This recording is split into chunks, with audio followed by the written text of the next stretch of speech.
မင်္ဂလာပါခင်ဗျာဒီနေ့မှာတော့ United သမိုင်းချင်းကိုခဏနားထားပြီးလာမယ့်စနေနေ့ဒါဗီပွဲအတွက် Manchester ဒါဗီသမိုင်းချင်းလေးကိုတင်ဆက်ပေးတော့ပါမယ်ဒီနေ့မှာတော့ကမ္ဘာဘောလုံးလောကမှာပြည်သက်ဆောင်ဆိုင်ရဆုံးပွဲစဉ်တစ်ပွဲဖြစ်တဲ့ Manchester ဒါဗီရဲ့နောက်ခံသမိုင်းကြောင်းနဲ့ပြိုင်ဆိုင်မှုပြင်းထန်ပုံတွေကိုတင်ဆက်ပေးတော့မှာဖြစ်ပါတယ် Manchester ဒါဗီကိုဘယ်လိုမြင်ကြလဲဗျအခုနောက်ပိုင်းမှာ Manchester City ကအသာရနေတယ်ဆိုပေမဲ့ဒီနေ့တဲ့အားပြိုင်မှုကလွန်ခဲ့တဲ့နှစ်ပေါင်း140ကျော်1882ခုနှစ်တည်းကစခဲ့တာပါမန်ချက်စတာမြို့ရဲ့အနီးနဲ့ပြအားပြိုင်မှုဟာ1882ခုနှစ်မှာမန်ချက်စတာယူနိုက်တက်ဖြစ်လာမဲ့နျူတန်ဟိနဲ့မန်ချက်စတာစီးတီးဖြစ်လာမဲ့စိတ်မက်အသင်းတို့စတင်တွေ့ဆုံချိန်ကတည်းကမြစ်ဖျားခံခဲ့တာဖြစ်ပါတယ်အရင်တုန်းကတော့ယူနိုက်တက်ကအကိုကြီးပေါ့ဗျာဆယ်စုနှစ်များစွာအတွင်းမန်ချက်စတာယူနိုက်တက်ဟာဆာယလက်ဖာဂူဆန်ရဲ့လက်အောက်မှာအောင်မြင်မှုလီလီရယူနိုင်ခဲ့ပြီးမန်ချက်စတာစီးတီးအသင်းကို YC Neighbors စွန်ညာနဲ့အိမ်နီးချင်းများလို့တောင်ခေါ်ခဲ့ကြတာပါဘာလို့လဲဆိုတော့အဲတုန်းကမန်ချက်စတာစီးတီးကယူနိုက်တက်ကိုရှင်မှုအဝေးကြီးလို့သေးတာဟုတ်ဒါပေမဲ့အဲဒီစွန်ညာနဲ့အိမ်နီးချင်းကအခုတော့တစ်မျိုးလုံးကုန်တင်မကဘူးတစ်ကမ္ဘာလုံးကိုပါအုပ်စိုးဖို့ကြိုးစားလာပါတယ်တကယ်ဆိုရင်ဒါဘီဆိုတာကခြေစွမ်းထက်မှန်ကပိုရေးကြည့်ပါတယ်မန်ချက်စတာဒါဗီတမိုင်းတစ်လျှောက်မမေးနိုင်စရာဖြစ်ရတဲ့ကိုပြန်ကြည့်မယ်ဆိုရင်1984ခုနှစ်မှာယူနိုက်တက်ကနန်ဝင်ဒန်နစ်လောကစီတီသင်းဘက်ကနေခြေဖျောက်နဲ့ကူးသွင်းပြီးယူနိုက်တက်ကိုတန်းဆင်းစေခဲ့တယ်လို့ယူဆရတဲ့ဝမ်းနည်းစရာအခိုက်အတန့်ပါဒါကအရန်ဒရာမာဆာပါတယ်ယူနိုက်တက်ကနန်ဝင်ဒန်နစ်လောကစီတီဘက်ကိုပြောင်းသွားပြီးဒါဘီမှာကူးသွင်းလိုက်တာပါအဲ့ဒီကူးကြောင့်ယူနိုက်တက်တန်းဆင်းသွားရတယ်လို့လူတွေကထင်ကြပါတယ်တကယ်တော့တခြားပွဲရလဒ်တွေကြောင့်တန်းဆင်းသွားရတာပါဒါပေမဲ့ဒန်နစ်လောကကူးသွင်းပြီးအောင်မဲမခံမဲခေါင်းငုတ်ထွက်သွားတဲ့ပုံရိပ်ကအခုချိန်ထိနာမည်ကြီးနေတော့မှာပဲ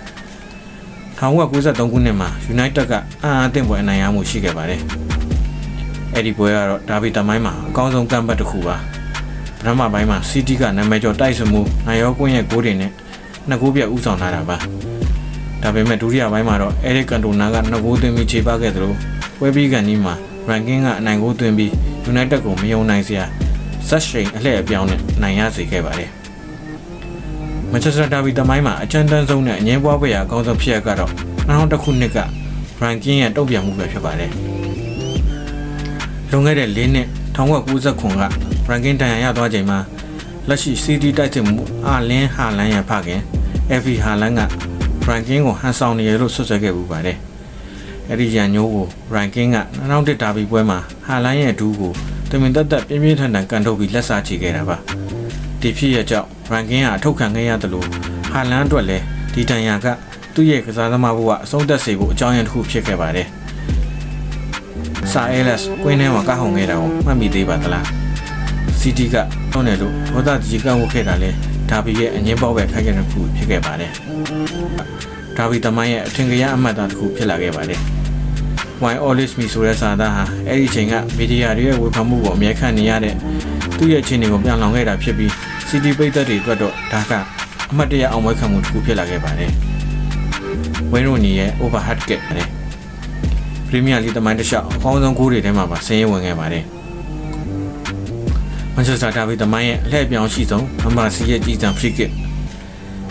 အီဒီယာကွင်းရဲ့နောက်ဆုံးမိနစ်ဒရာမာဖြစ်ပါတယ်။အဲ့ဒီပွဲကတူနဲ့တရေကျနေပြီးနာကျင်ချိတ်ဖို့92မိနစ်ကိုရောက်နေပါပြီ။ United free kick ရချိန်မှာအမာစီကအပွေးထောင်ကိုကြီးစံလို့ပြင်းထန်တဲ့ကန်ချက်နဲ့ကန်သွင်းယူခဲ့တာပါ။အဲ့ဒီကိုကြောင့် United က3-2နဲ့အနိုင်ရပြီးCity ရဲ့နှစ်နှစ်ကြာအိမ်ဝင်ရှုံးပွဲမရှိချန်ချိန်ကိုရပ်တန့်စေခဲ့ပါတယ်။ဒီနိုင်ကိုဟာဆာယလက်ဖာဂူဆန်ရဲ့နောက်ဆုံးရာသီမှာအကြိမ်20မြောက်အမှတ်ပေးဖလားကိုရယူနိုင်မှုအတွက်အဓိကတော့ချက်ဖြစ်ခဲ့ပါတယ်။ဗမာစီဂိုးသွင်းပြီးအောင်ပွဲခံနေချိန်မှာလဲဝမ်နယ်ဒေါသထွက်နေတဲ့ City ပိတ်သက်ဒီဘက်ကနေပြစ်ပေါက်လိုက်တဲ့ဒင်္ဂါပြတစ်ခုဟာ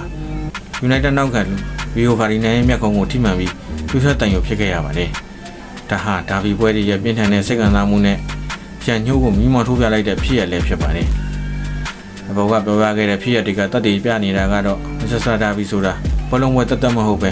ဲပုဂ္ဂိုလ်ရေးဆိုင်ရာအပြတ်မှုတွေမမာနတွေနဲ့တမိုင်းကြောင်းတွေပေါင်းစပ်နေတဲ့စစ်ပွဲတစ်ခုဖြစ်တယ်ဆိုတာပါပဲလက်ရှိကာလမှာတော့မဆက်စားဒါဗီရဲ့အလှည့်ပြောင်းတိတိကျကျပြောင်းလဲသွားခဲ့ပါပြီ။ City ကဆက်ရုပ်လိုပါပဲအရန်တည်နိုင်ပြီးစနစ်ကြပါတယ်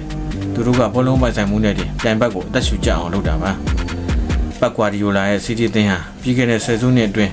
အင်္ဂလန်ဘောလုံးလောကကိုလွှမ်းမိုးထားပြီးထွေထွေအောင်မြင်မှုကိုပါရယူနိုင်ခဲ့ပါတယ်။တစ်ဖက်မှာလည်း United အသင်းဟာအသင်းကိုပြန်လည်တည်ဆောက်ရင်းဂ ဂုဏ်သိက္ခာကိုပြန်လည်ဆယ်ယူဖို့ကြိုးစားနေတာကြောင့်ဒီဗျူဟာပိုင်းဆိုင်ရာအားထုတ်မှုတွေကပုံမှန်မြင့်မားလာတာကိုတွေ့ရပါတယ်။ဒါကူပဲရောက်ရင်တော့ United က